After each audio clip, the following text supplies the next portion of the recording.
Hello and welcome back to BritFromOz Travel.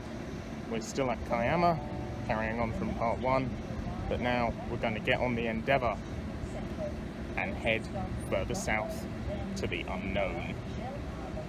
Well, it's unknown for me. So on we get.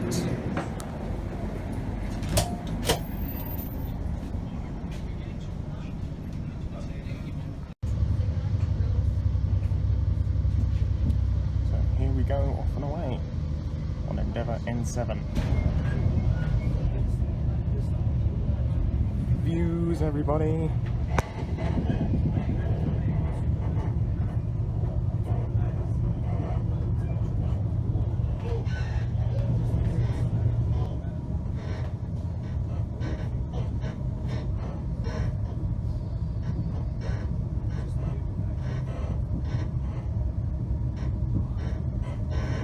Cows again.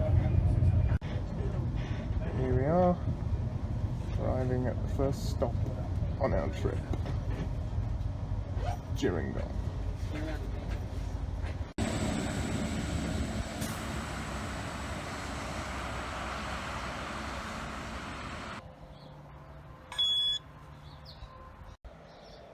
So here we are, welcome to Gerringong. The name comes from an Aboriginal word meaning fearful. So there you go. That is Gerringong Station. So here we are at Gerringong. You probably can't see much because of the way I'm operating the camera. It's also now raining. Nice. So it's one platform on a single track, long enough for 4-carriage Endeavour, and Endeavour carriages are about 25 metres long, so you do the maths. There's not a lot of stuff around here, mainly just the disused dairy building, which I will show you in a minute. And yeah, in 2013, the station is used. In 2013 it managed to record 50 passengers per day, which doesn't sound like a lot to Town Hall compared to Town Hall and Central, which apologies, I've just reached the end of the platform. Where was I? Town Hall and Central, which got 1 million in a day easily, but it is a lot compared to some stations on the Southern Highlands and the far reaches of the Hunter Line, which get less than 1 per day in the same stats. So this here is the old dairy building, established 1888, as you can see. Gerringong was once home to a thriving dairy industry. However, that's mostly gone now. Still, the building remains, and it's nice. Just going a little bit to the north of the station, which is of course there, yes, because we do actually have a freight train coming, so it's not just going to be Endeavours in this film, or one Endeavour actually, because it's just N7 running backwards and forwards. Anyway, let's wait for the freighter.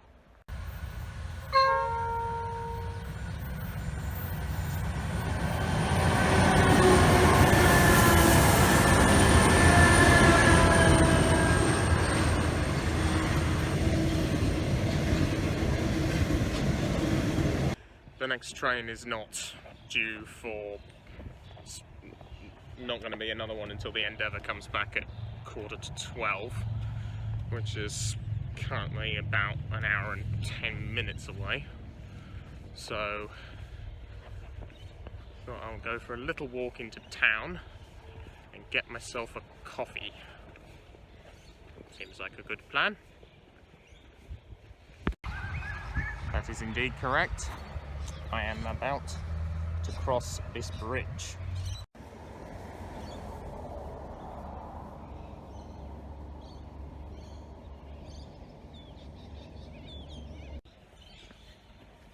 Gerringong town centre, which is just up here, is about a 15-minute walk from the station.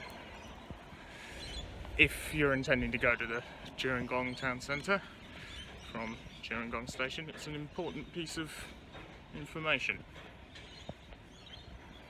because I don't think there's a bus service that does that.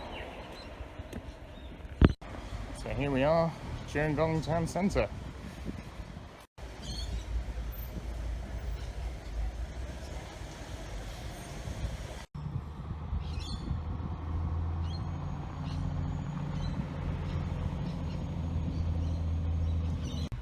One coffee in hand, back to the station we go.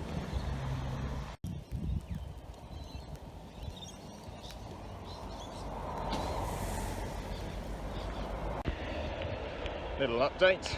So we're currently back at the duck bridge. It is now properly raining. So when I said it was raining earlier when we were at the station, it was just spitting. Now it's actually properly raining. And as a result, the camera looks like it's getting a bit fuzzed with all the water. Anyway, almost back at the station. So a little correction from what I said earlier about it taking 15 minutes to walk. That's what Google Maps says. It has not taken me 15 minutes, even with a couple of stops, to walk from Gerringong Deli to, well, we're not at the station yet, but almost the station. It's taken me about 7, so it probably takes about 10 minutes, actually. Announcement over there.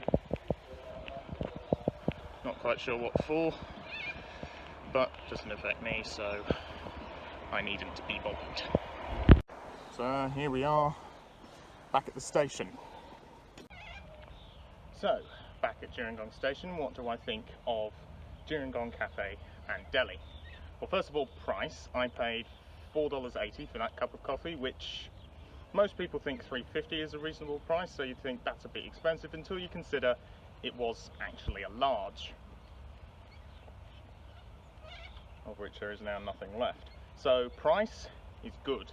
The coffee itself, the best coffee I've ever had was at Delicious Bundanoon, so that's still the best. And the worst coffee I ever had was from a service station in Bargo. So I rate my coffees on a scale of Bundanoon being really good and Bargo being terrible. And where does Gerringong Cafe and Deli rate? Cut to the chase, it rates close. It rates not all the way up at Bundanoon, but very close to Bundanoon. If I didn't try any of the others, obviously, but if you're in Gerringong and you need a coffee, and apparently they do quite good meals as well, although I can't really comment on that because I can't comment at all on that. If you're in Gerringong, it's worth trying. They're quite good. Thumbs up, Gerringong Cafe and Deli. And now the wait for another train. Still 25 minutes away.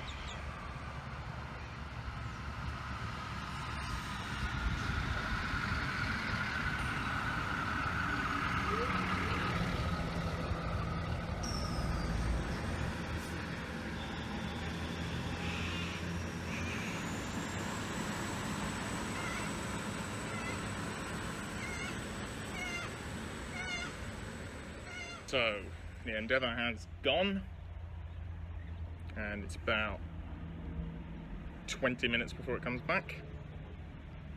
Time for some lunch. And now, we recommence the waiting.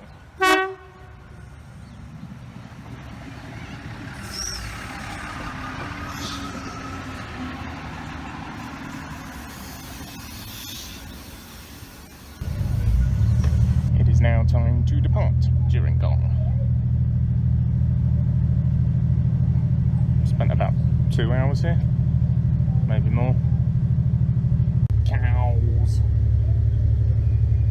That's a lot of cows.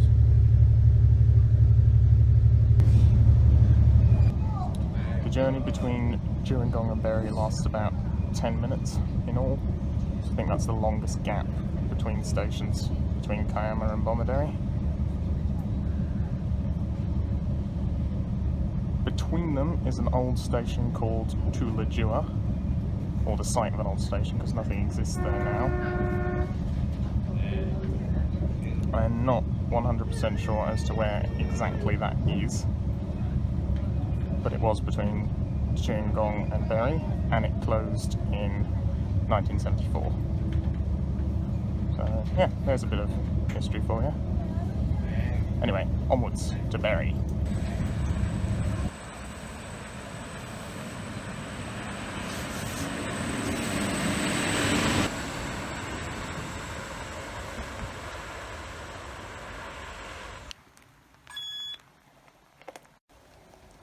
Here we are, welcome to Bury, if you couldn't tell from the signs.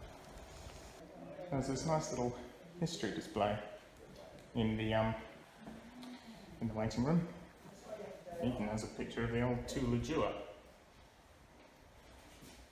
which we would have passed through the site of, but obviously there's nothing there now. And there's Kiama as it was when it first opened. So it looks quite different now.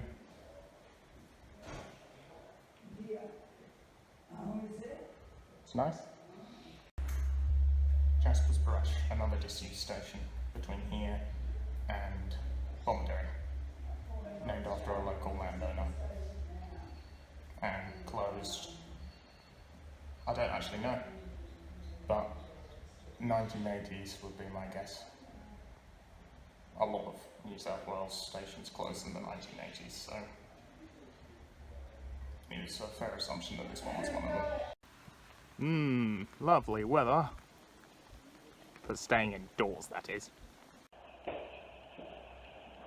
said that Bury had a lot more going for it historically than Gerringong. How's this? It's still done with all the levers. So, Gerringong obviously doesn't have any signings like Bury does. But we at Bury, instead of the computer system that they use up in Sydney, everything's still done with the levers. So to change the signals, presumably set the level crossing off, and change all the points to allow trains in and out of the sidings, it's still done manually.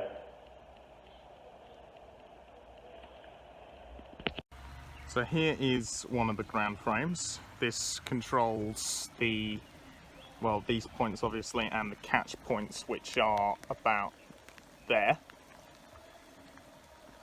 There's some up the far end of the siding, so up there, which control this siding, which is quite a bit longer than that. That's which is, and it stretches the whole length of the station. There's also some more levers in a box up here, which controls the level crossing and presumably also controls the signals. I just like that, combined with the old station building and the old signs, and, well, apart from one New South Wales Trainlink sign and all the modern posters and stuff, I like that this station still uses the old technology. Hasn't died out completely, and it's brilliant. So there's the one station sign I mentioned, which has been New South Wales Trainlinkized. The colour-coded ones, which would have appeared earlier, which are known as triplicate signs, obviously because there's 3 of them, have not been touched. That's weird. I thought when this one was introduced they would have got rid of the triplicate signs as well. But no, triplicate signs survive. Just having a look around town, because it seems quite nice. And there's also a memorial here. That sounded like an 81 class.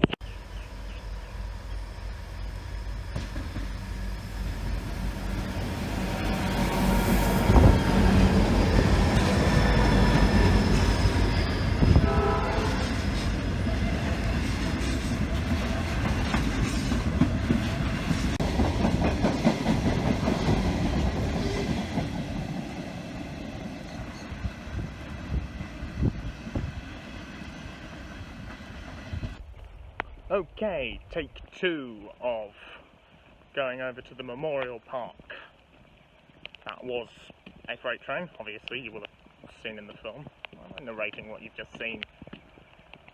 Anyway, so we are going over here to the Memorial Park because, as you will have known, Sunday was Remembrance Day, and I put a little tribute on the front and end of Endeavour on the south coast, or whatever I called the film. I can't remember off the top of my head now. Well, I haven't made it yet, because I'm recording this on the 7th. So, yes. This isn't actually a war memorial, it's a memorial to David Berry, who was the landlord after which this place is named. It was called so in 1890. Before then it was known as Broughton Creek. But, here it is.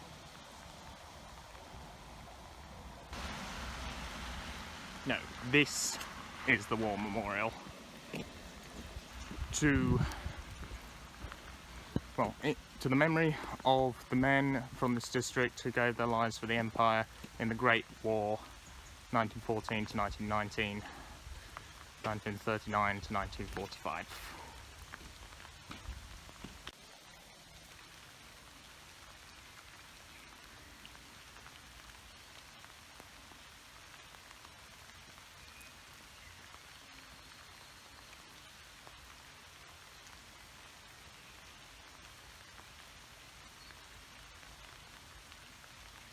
Just going for a walk down to the crossing, investigate it as a filming location for when the Endeavour comes back in about, I can't see my watch, 20 minutes.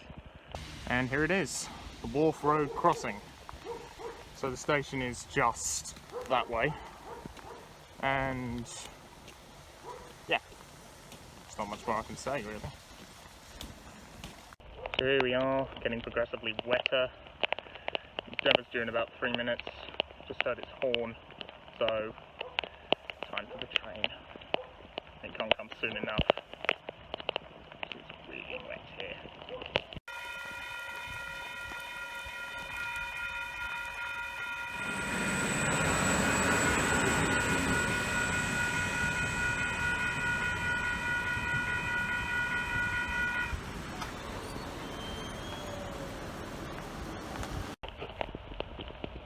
Now at last the Endeavour has gone.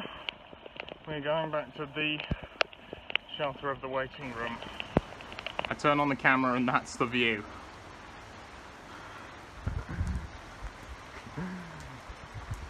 Lovely. I'm gonna wipe it. And that's done nothing.